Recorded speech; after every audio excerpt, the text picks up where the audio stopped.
There are now at least 14 deaths in South Carolina due to historic floods. Some are estimating damage costs could reach more than $1 billion. Nearly 500 roads and bridges have been closed. Today, Governor Nikki Haley said the rising death toll may be the result of people ignoring traffic barriers.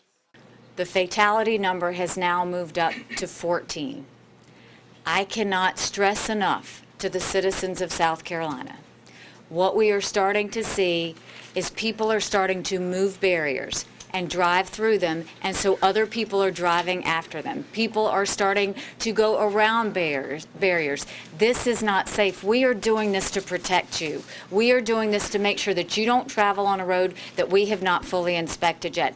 We want to make sure every bridge and every road that you put your car on is safe for the good of yourself and your family. To have gone up to now 14 fatalities, please help us help you. And so spread that word. Now I know that there's a little bit more traffic on the roads. You will see as this water moves down to the low country that the roads that may be closed today, we will have new roads closed this afternoon.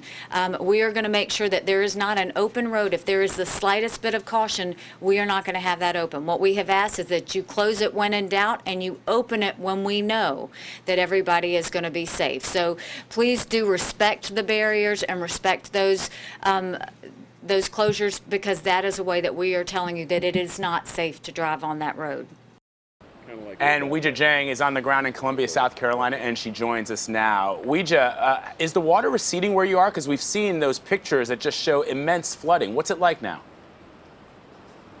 It is incredible, Vlad. There's finally some relief here because all that water has receded, at least much more so than what we saw yesterday. And everyone we've talked to so far here today has said the sun is out. They say that because this is the first really dry day the city has seen since September 24th. That is 1 week and 5 days that they've just been taking in water. And even though the sun is shining, even though the rain has stopped, there is still a lot of concern. I want to show you why. Take a look at how vulnerable the ground is. These massive trees toppled over and they fell onto a bridge that has buckled. You can see some of the beams there are barely holding it up on top of this rushing water here. And so the main concern now is, what is this massive water going to do when it starts flowing downstream?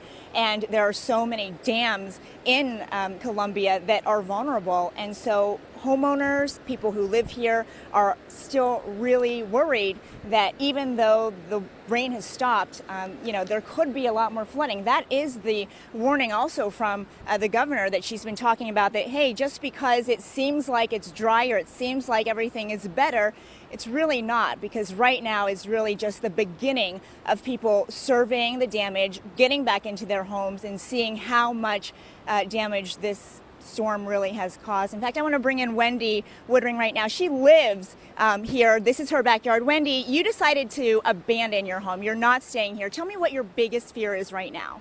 Our biggest fear is they're saying, that some of the other dams, they're saying they haven't breached yet, but it is a possibility. So you can see, we've lost about 40 feet of our backyard, and it just keeps eroding away. So we're actually afraid if those other dams break, that our yard and our home could just be washed away in all this water. We've already lost quite a bit of property, as you can see. The water we're looking at is rushing. Tell me what it usually looks like. This was actually a very peaceful spillway, and it would even completely dry up at times. I mean, it was more, sometimes it would be like a trickle. It was never considered rushing before, ever. All right, so you're not going to go home tonight. Do you know when you might?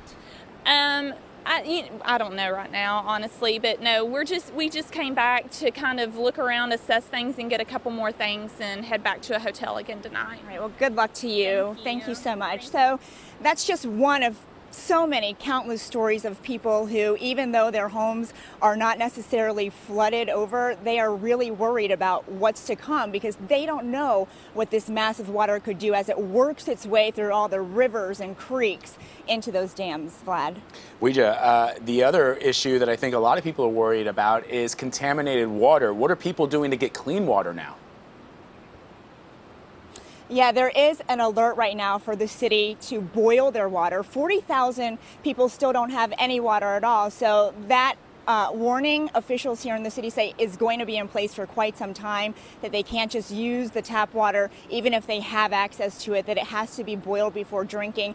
And the other issue is all the water and contamination, bacteria that got into people's homes. And again, a lot of people have not even been able to survey just how much they're going to be up against, but there's a lot more ahead for people who have to rebuild and think about when they can go back into their homes safely. So even though the rain has stopped, this is truly just the beginning of a really long period of cleaning up for these communities here in Columbia. Weijia Jiang on the ground in Columbia, South Carolina. Weijia, thank you for your reporting.